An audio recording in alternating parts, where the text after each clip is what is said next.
साहब मुझे समझ में नहीं आ लगता है कि हमारे चीफ इलेक्शन कमिश्नर साहब समझ नहीं पा रहे हैं कि क्या हुआ है। हम किसी चीज को वोट चोरी कहें नहीं कहें, आप बताइए नहीं है, इसमें संविधान कहां से आ जाता है? ठीक है, आपका अगर आप पर ये सवाल उठाए गए हैं कि इस तरीके का कुछ हो रहा है, ये आपका काम बनता है।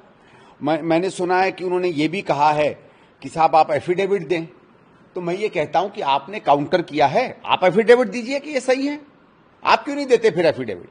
आप भी अपने पर्सनल दस्तखत पे कहिए ना कि साहब जो राहुल गांधी कह रहे हैं वो गलत कह रहे हैं, मैं एफिडेविट में इन चीजों को प्रूव कर रहा हूं। और अगर उनका ये कहना है कि हमारा एक भी वोटर गलत नहीं है, तो ये तो हो ही नहीं सकता था। मैंने स्वयं इस बात को बहुत बार अनुभव किया है कि जो इलाके के वोटर नहीं होते उनके बन जाती है। कोई ये नहीं कह रहा है कि 100% जो है वो वोटर लिस्टें हमेशा सही होती हैं। अब अगर ये चीफ इलेक्शन कमीशन मान ले कि 100% सारी वोटर लिस्ट सही होती हैं, तो मैं माफ करिएगा साहब, या तो मैंने कभी जिंदगी में चुनाव नहीं लड़ा है और लड़वाया नहीं है, या मैं ऐसी दुनिया में रहता हूं जिस दुनिया में आप नहीं रहते। इसमें प्राइवेसी क्या है ये मुझे नहीं समझ में आया। देखिए, आपने कहा आधार कार्ड प्राइवेसी नहीं है, हर बिजनेस वाले के पास आधार कार्ड के डिटेल्स पड़े हुए हैं।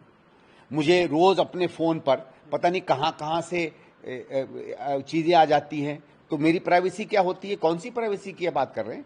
और एक और चीज साहब, हम क्या मांग रहे हैं कि जो वो है इंफॉर्मेशन है उस पे जो वोटर लिस्ट छपती है पीडीएफ फाइल में, उसका इलेक्ट्रॉनिक वर्जन मांग रहे हैं। तो वो तो ऑलरेडी जो प्राइवेसी का डिटेल तो उसमें भी छपा है ना भाई, उसमें आपका नाम दिया है, उसमें आपकी उम्र दी है, उसमें आपके माता पिता का रेफरेंस दिया है, उसमें आपका पता दिया है। अब वोटर लिस्ट में तो यही डिटेल होती है, इसके अलावा तो कुछ होती नहीं। कोई ये थोड़ी है कि आपसे कोई और चीजें पूछता है, कोई पर्सनल डिटेल पूछता है, इनकम टैक्स नंबर पूछता है, ये तो पूछता नहीं है। तो अगर ये चीजें पीडीएफ में छप सकती हैं, तो इसकी एक्सेल फाइल देने में क्या दिक्कत है? ये मुझे नहीं समझ में आ रहा है। तो इसका मतलब है कि वोट तो फर्जी है ना, ये तो मानते हैं। तो फिर कैसे कह रहे हैं कि मेरा एक भी वोटर फर्जी नहीं है? भाई ये मुझे माना जाता। मैं एक चीज आपसे पूछता हूं, कल को अगर मैं सपोज नई दिल्ली से खड़ा हुआ था, चुनाव जीत जाता बाय चांस, और पता चलता कि जिस समय मैंने फॉर्म भरा था मेरा लखनऊ में भी वोट था, तो मेरा तो निरस्त हो जाता ना। दैट मीन्स कानून के अंतर्गत दो वोटर आईडी कार्ड दो जगहों पे नाम रजिस्टर करना इलीगल है। आप कह रहे हो कि इलीगल हो गया है बाय मिस्टेक, इसका मतलब आप मान रहे हो कि आपके पास कोई तरीका नहीं है वोटर लिस्ट सही करने का। तो फिर किस चीज का एफिडेविट मांग रहे हैं? जब आप स्वयं कह रहे हो कि मेरी लिस्टें गलत हैं, जब आप स्वयं कह रहे हो कि उसी कानून के तहत कैंडिडेट्स को हम लोग डीबार कर सकते हैं और वो होता है, और आप कहते हो कि उस तरीके के गैर कानूनी वोटर हैं, तो बड़ा अच्छा साहब, इसका मतलब है चीफ इलेक्शन कमीशन ने मान लिया कि जो वो बात शुरू में कह रहे थे वो सब झूठ है। भाई अगर फोटो ढंग की नहीं आ रही है, अगर नाम डबल हो रहे हैं, अगर घर में जरूरत से ज्यादा वोटर हैं जो वहां थे नहीं, तो और क्या कह रहे हैं राहुल जी? राहुल जी यही तो कह रहे हैं कि जो वहां रहता नहीं है उसके वोटर हैं, जिसकी फोटो रिकॉग्नाइज नहीं हो पा रही है वो है, लोगों के डबल वोट बन जाते हैं।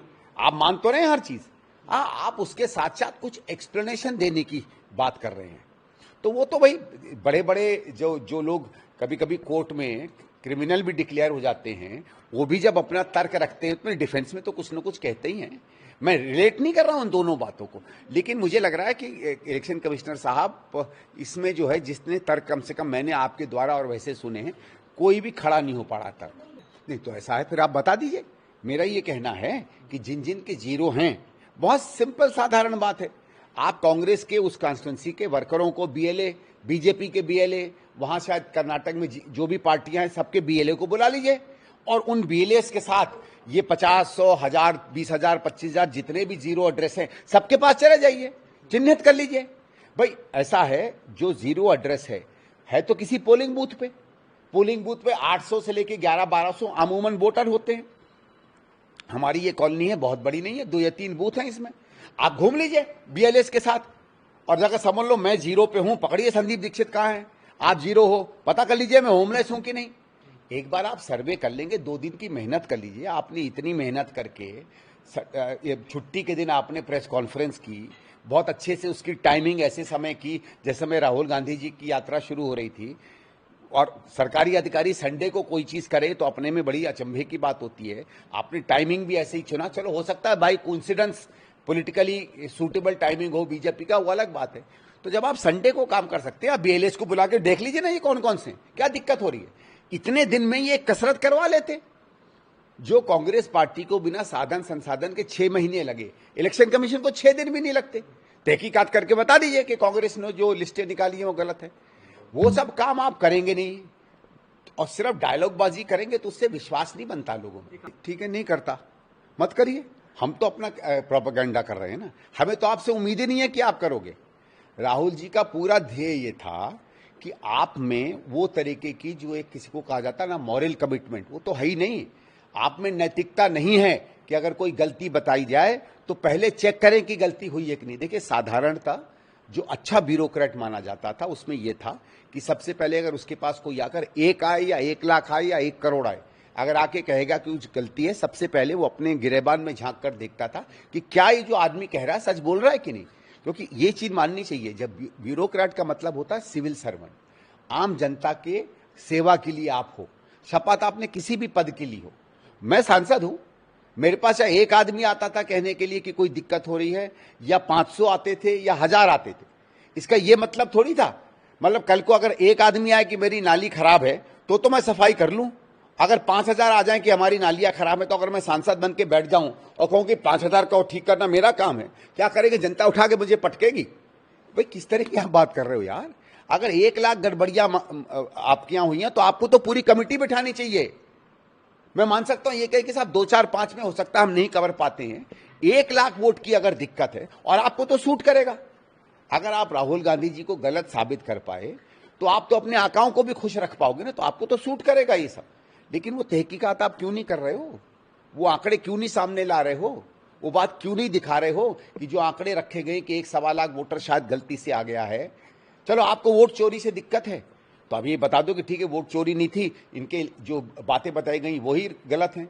आप तो उसमें कहीं जा ही नहीं रहे हो। 6 दिन से कर क्या रही थी इलेक्शन कमीशन? भाई अभी तक जितने संदेह आपके सामने व्यक्त किए हैं, आपने कभी एक्शन लिया? आप तो प्रेस कॉन्फ्रेंस करके रिजेक्ट करते हो। क्या कॉन्फिडेंस है आप में? और आपको दिक्कत है, एक चिट्ठी लिख दीजिए ना। इतना अहंकार और अहम है क्या इलेक्शन कमीशन में?